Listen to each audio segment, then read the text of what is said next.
Hello, this is your instructor Russ, and this is week 8 of our class. And this week we want to talk in more detail, more specifics about your TED Talk that's coming up. It's not due this week, but it's due by Friday of week 9. This is week 8. And so it's time for us to kind of dig into the details about how you actually do this speech. Now, this speech, our third speech of the class, is a persuasive speech, different than our other speeches that we've given, which are more informational. In this speech, for a definition of persuasion, is that you're trying to either change or reinforce another person's point of view. Now, what we need to assume on this speech is that your audience, who the directions tell us are decision makers, people who can make a decision, that these people, we don't know if they're for us or against us. So we just have to assume that they're not for us. So we are trying to change their point of view to agree with ours. We're not going to be using any visual aids for this speech.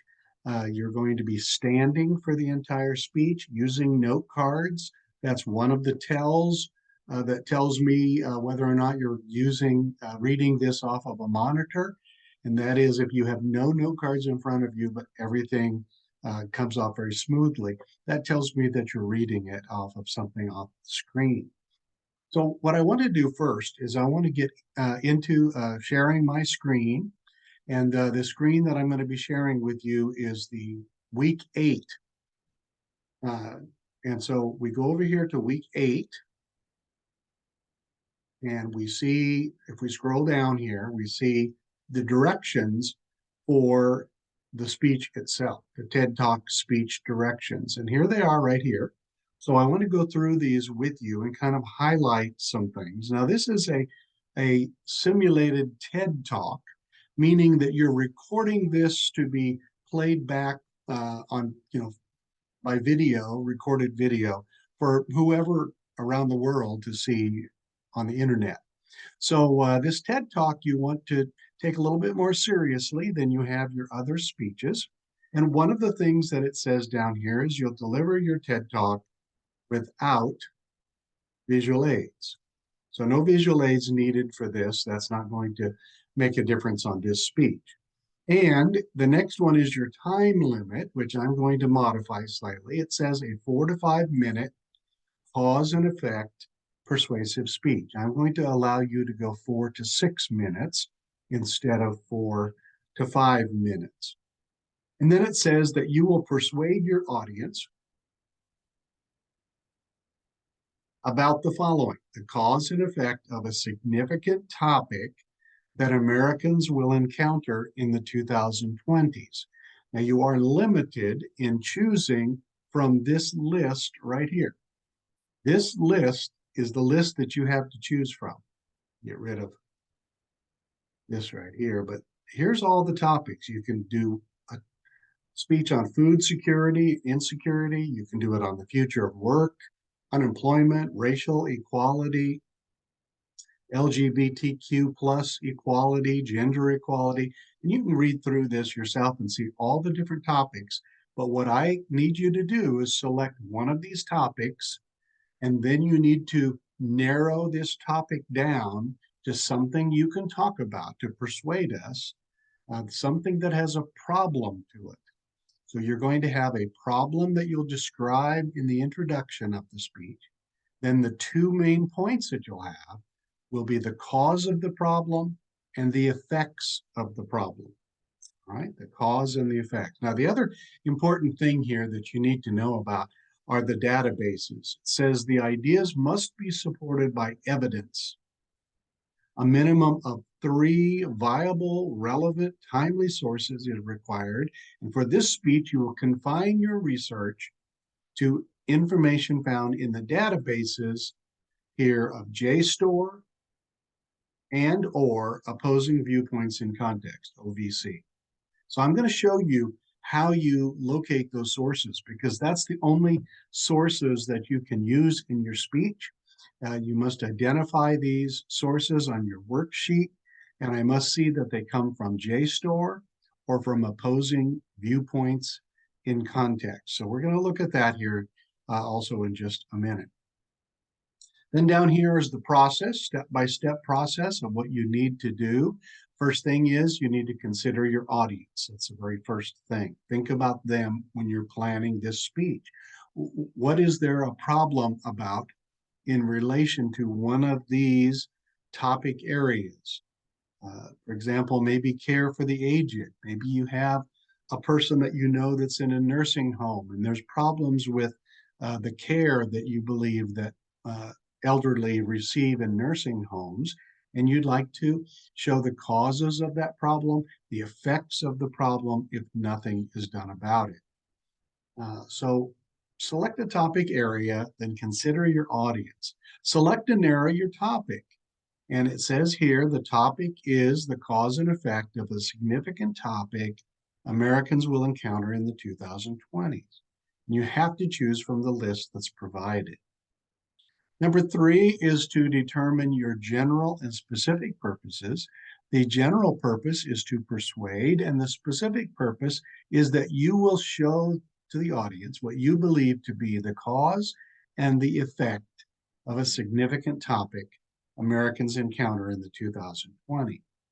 The fourth thing that you do, number 4, develop your central idea. This is your one sentence in your speech, typically at the end of the introduction, where you will announce what your topic is and your viewpoint on it.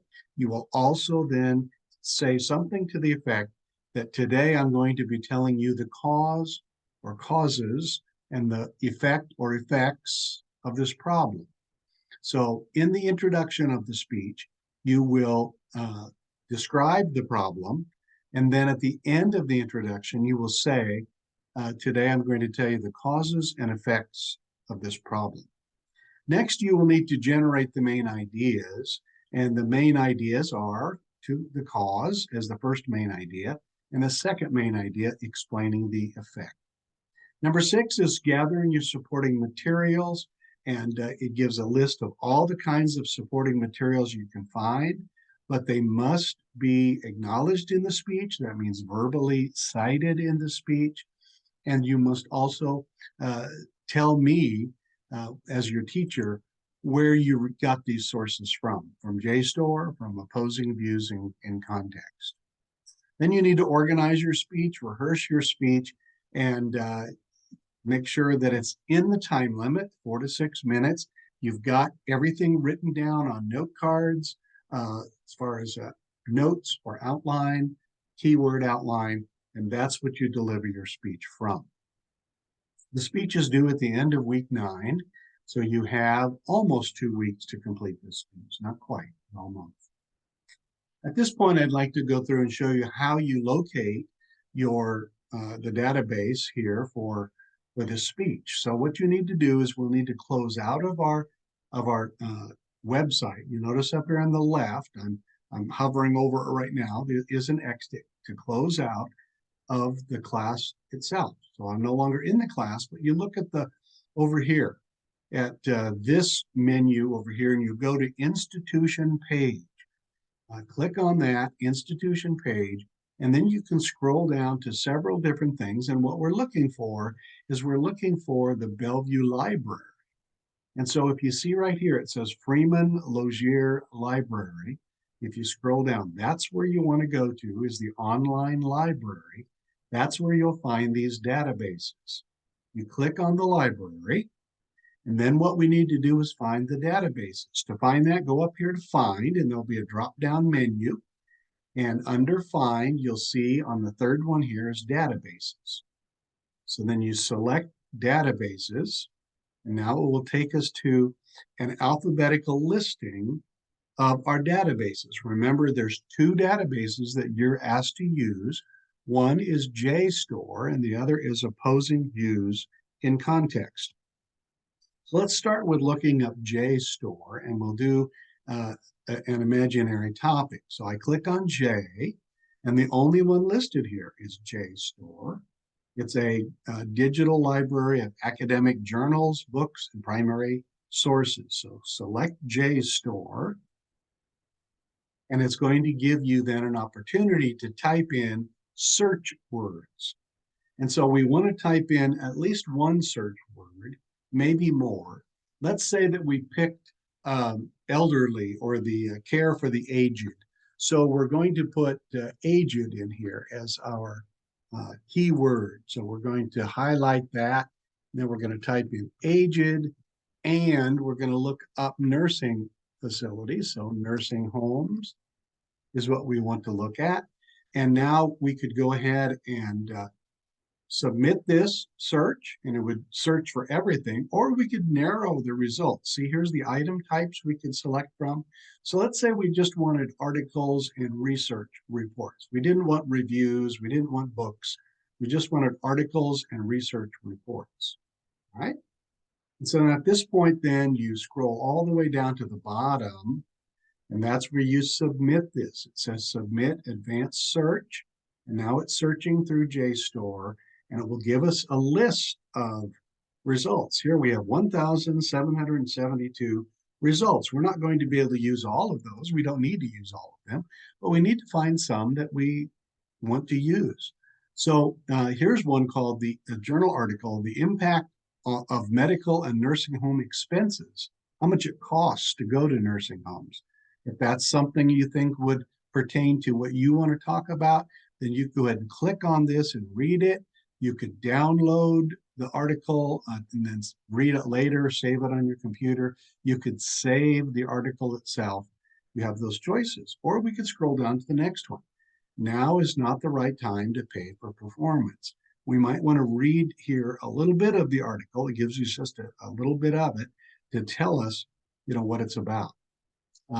Here's another one from the World Health Organization about COVID-19 and nursing homes and what's happening with that. So if yours doesn't have anything to do with nursing homes, you'll just need to scroll down until you find one that that looks like it might work for you. Let's say this one, quantifying the impacts of limited supply, case of nursing homes. So let's click on that. It'll now take us to that journal article. And then if we want to, we can download here or save the article to use for later. We can select here full screen if we can't read, if it's too small. And then we simply read through the article, see if we can find at least one bit of supporting information that will help us to talk about the cause or the effect of caring for our elderly in nursing homes. So here's a next page. The next page, it's a rather lengthy article, journal article. So that's how you find this. Now I'm going to go back now. That's how you find it on JSTOR. I'm going to go back now to our databases, simply clicking on the A to Z database. And we looked under J for JSTOR. Now we're going to look under O for opposing views, viewpoints, and context. You see, there is 4 of them under O. So we want to pick this one, opposing viewpoints and context. We're going to do a similar thing where we're going to type in our keywords, and then it's going to access those keywords for us. We're just waiting here for opposing views, viewpoints. And here we can type in, say, nursing homes. See, it even gives us some choices: nursing home residents, nursing homes and other, nursing homes and hospital, nursing home industry, assisted living facility. Let's try that one, see what we get for that. We have 6 academic journals here, and we do a similar thing now where we kind of read through these and we see by the title, is this something that looks like it could be something that could help us? Seniors who stop driving decline faster than those who still drive. Living arrangements of the older population. So there's one that might work. So let's see if we can click on that, see what we get. Okay, here's a journal article. The vast majority of older Americans live independently in the community. They are not institutionalized in facilities such as nursing home or retirement homes. So it gives us some good information. Here's some statistics that we could maybe use. So this, again, gives us a lot of good information. This is from academic journals, from the databases. So you need to use the databases when you are looking up this information. So as quickly as you can, here's what I recommend that you do for this week. You need to first of all select your topic area from all of the different uh, types of the list of things in our in our website on Blackboard. It gives you the list of things. Pick that, then select what you think is a problem in that area. At that point, then you need to know that you're trying to look up information to support the problem, the cause, the effect, and you need to use the databases, either JSTOR or opposing viewpoints in context. Then once you have that information, you're ready to start writing and organizing your speech, putting it together. You need to organize this speech by having your introduction. And in the introduction, you start with your attention getter, and then you tell us your credentials. Why are you talking about a particular topic? At that point, you can go ahead and announce your topic without listing your main points yet. Describe what the problem is then next in the introduction. And then lastly, you want to tell us your central idea, which would list that you're going to talk about the cause and the effects of this problem. Then you have a transition where it's actually a preview. You say, let's start by talking about the causes of the problem. And I recommend that you limit your causes to no more than 2 causes of the problem. Why do we have this problem? Use then in that first main point, the causes, use the information you found in the databases. Verbally cite them. I'm listening to hear you say from JSTOR, from opposing views in context. I found the following information. And then after you give us the information, then give us the full citation of what the journal was, the title of the journal, the author of the journal, the date of the publication, all of that information. And you need to do at least 3 sources like that. I need to hear at least 3 times in your speech. Then when you're done with the first main point, you have the transition. Now that we've looked at the causes of the problem, let's look at the effects of the problem. And then you, after that, you signal your conclusion and you sum up by asking for the audience to help you to come up with a solution. You're not supposed to come up with a solution. You only talk about the causes and the effects, and then you ask the audience, those who are in a position, they're difference makers, so they might be voters, they might be people setting policy, to help to solve this problem. And then you say thank you and you're finished. And so get to work on this. If you have any questions about things, please don't hesitate to let me know, contact me, and I'm more than happy to help you out. So until we talk again next time, good luck in preparing your speech. And next week, I'll be talking to you about how you put everything together and rehearse it, because next week is when you actually record your presentation for this TED Talks. Have a great week, and we'll talk to you soon.